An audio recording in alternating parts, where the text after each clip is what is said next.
जिस भाई बहन ने अभी तक भाग 1 नहीं देखा है तो सबसे पहले भाग 1 पर जाएं, उस वीडियो को देखें। ये क्वेश्चन आपके लिए बहुत ही महत्वपूर्ण होने वाले हैं। तो वीडियो को शुरू करते हैं। खेल में संगठन फील्ड किस से संबंधित है? तो ये कुश्ती से संबंधित है।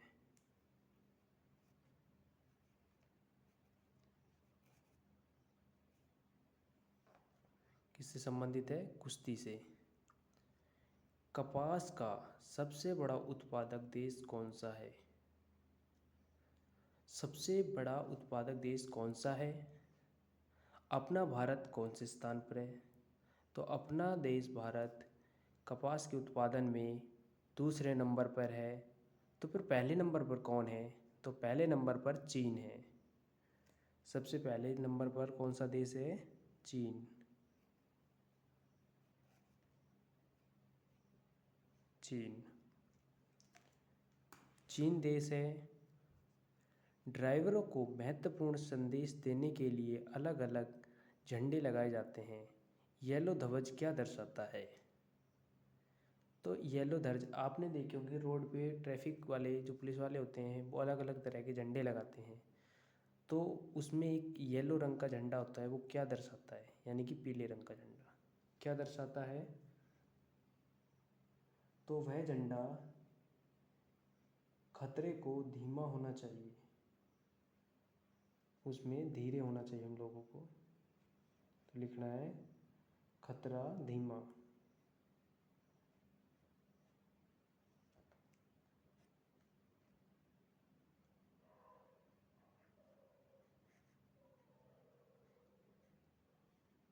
धीमा होना चाहिए।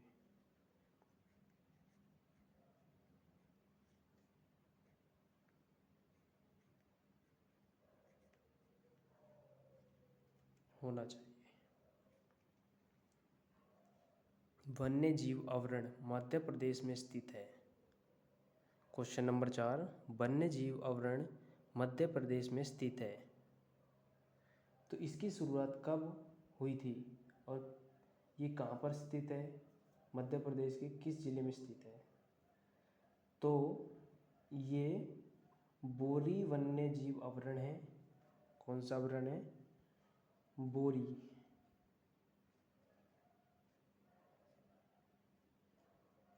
बोरी वन्य जीव अभयारण्य है।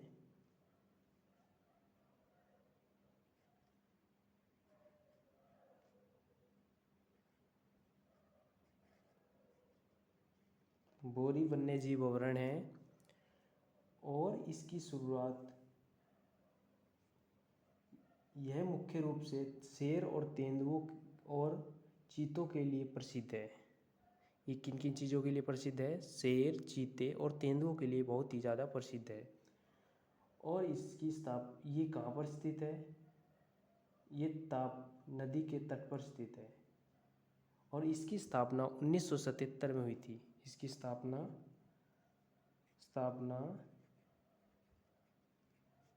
1977 में हुई थी। इस अभयारण्य की स्थापना 1977 में हुई थी। नेक्स्ट क्वेश्चन, आंध्र प्रदेश का लोक नृत्य क्या है? आंध्र प्रदेश का लोक नृत्य क्या है? तो ओटम डेल आंध्र प्रदेश का लोक नृत्य है।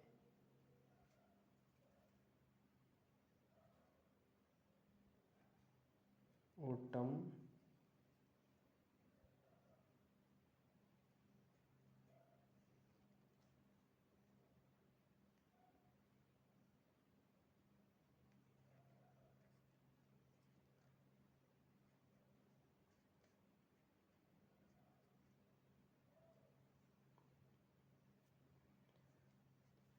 सेंधे नमक का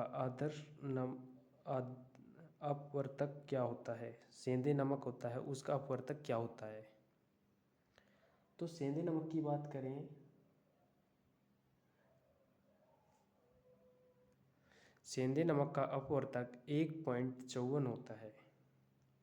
1.54 होता है। ब्रूप्स मंदिर किस राज्य में स्थित है? तो यह कर्नाटक में स्थित है। ये कहाँ स्थित है? कर्नाटक में।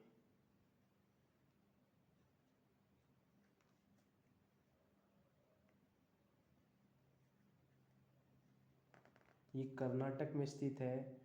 हम्पी नदी के तुंगभद्र नदी के किनारे स्थित है। यह मंदिर द्रविड़ स्थापक शैली में बनाया हुआ है। यहाँ भगवान शिव की वृक्ष रूप से पूजा की जाती है। वृक्ष का वृक्ष का नेत्र वाला मंदिर है। हम्पी प्राचीन किलों और अन्य संस्करणों के कारण यूनेस्को की विशाल धरोहर में शामिल किया गया है। तो नेक्स्ट क्वेश्चन की बात करें, बारावर्ती स्टेडियम कहाँ स्थित है? बारावर्ती स्टेडियम उड़ीसा में स्थित है। उड़ीसा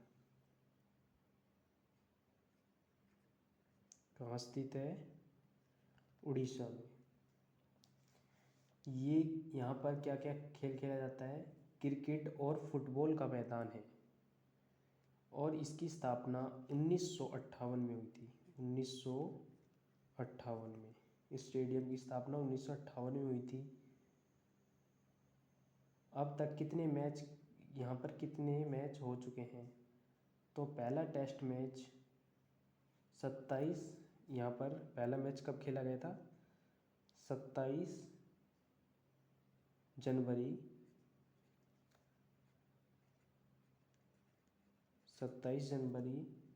1982 को पहला टेस्ट मैच इसी में खेला गया था। 27 जनवरी 1982 को।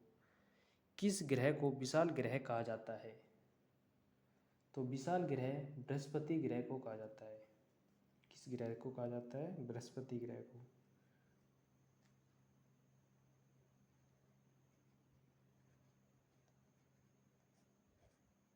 बृहस्पति ग्रह को। इसे गैसों का ग्रह भी कहा जाता है। इसमें सभी गैसें विद्यमान हैं। सिडबी का मुख्यालय कहाँ स्थित है? सिडबी का मुख्यालय कहाँ स्थित है? तो ये लखनऊ में स्थित है। कहाँ पर स्थित है? लखनऊ में।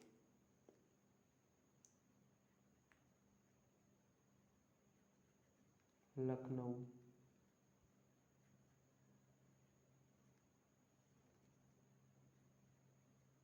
लखनऊ में स्थित है। कुवैत का मुद्रा का क्या नाम है? जो कुवैत की मुद्रा है उसका क्या नाम है? जैसे हमारे भारत देश की मुद्रा का नाम रुपया है, तो उसी प्रकार कुवैत की जो मुद्रा है उसका क्या नाम है? तो कुवैत की मुद्रा का नाम कुवैती दिनार भी कहते हैं। कुवैत दिनार, कुवैत यूरो भी कहते हैं। तो कुवैत की मुद्रा का नाम कुवैत दिनार कहा जाता है। कुवैती दिनार।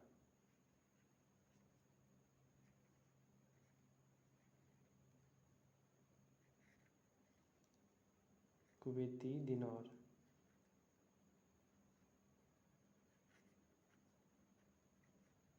कुवैती दिनार। ऋग्वेद क्या है?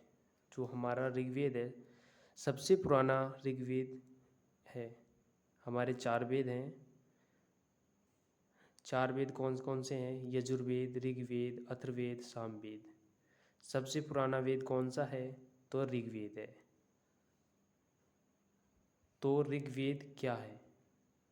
तो ऋग्वेद की बात करते हैं।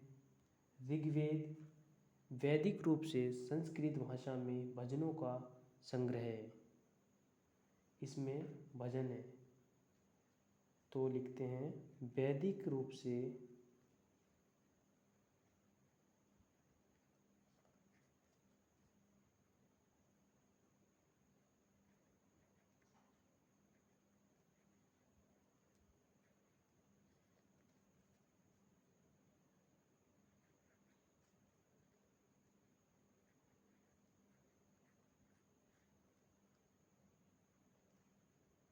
भजनों का संग्रह है।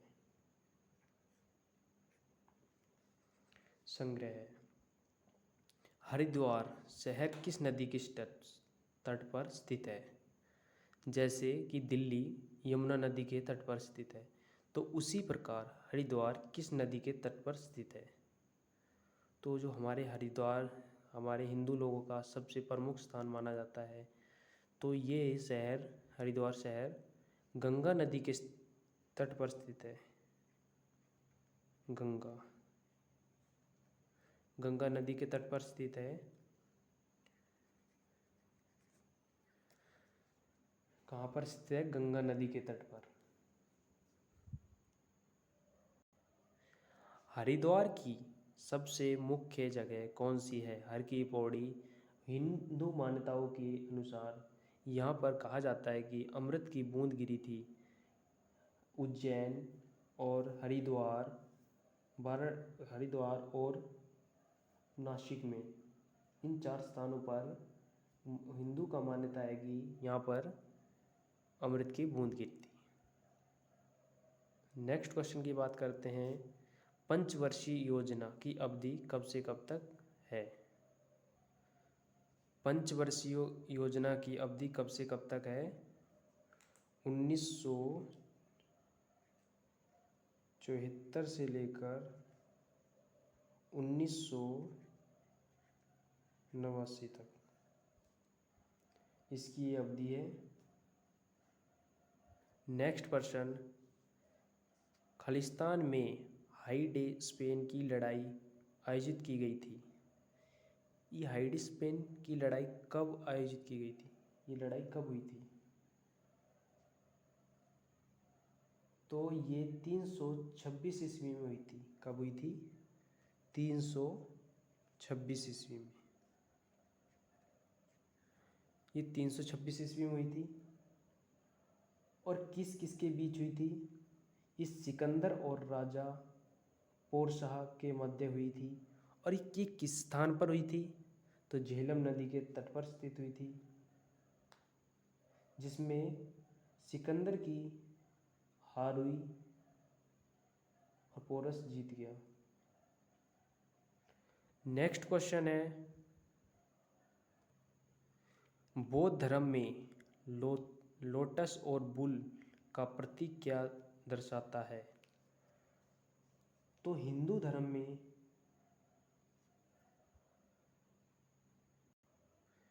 बौद्ध धर्म में लोटस और बुल किसको दर्शाता है? तो यह जन्म को दर्शाता है।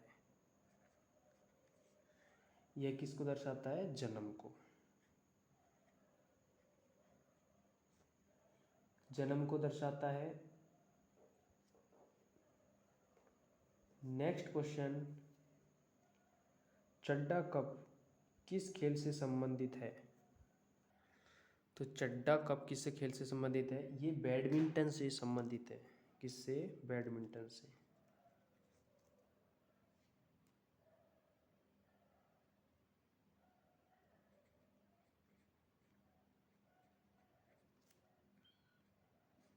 बैडमिंटन खेल से संबंधित है। एफडीआई का विस्तार क्या है? तो एफडीआई का विस्तार प्रत्येक विदेशी निवेश, इसका एफडीआई का विस्तार है प्रत्येक विदेशी निवेश।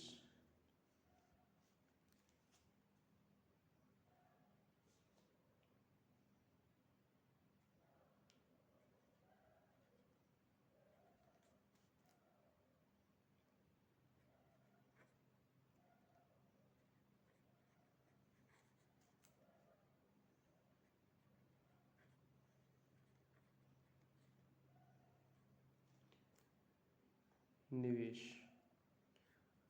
नेक्स्ट, बिपिन चंद्र पाल ने कौन सा समाचार पत्र की शुरुआत की थी? तो इन्होंने कौन से पत्र की शुरुआत की थी? न्यू इंडिया साप्ताहिक पत्र की, न्यूज पत्र की।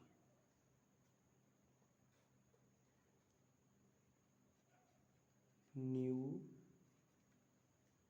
इंडिया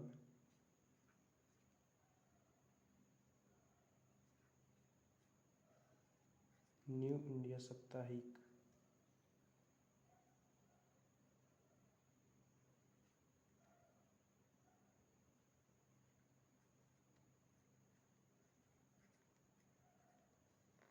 साप्ताहिक समाचार पत्र की शुरुआत की थी।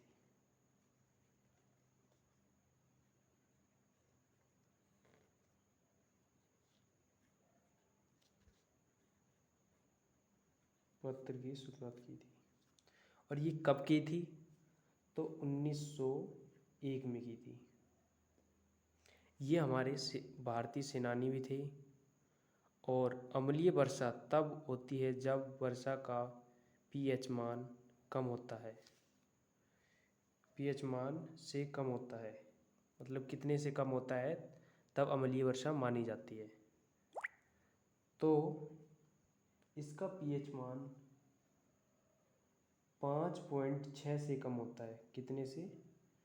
5.6 से कम होता है, तो ये अम्लीय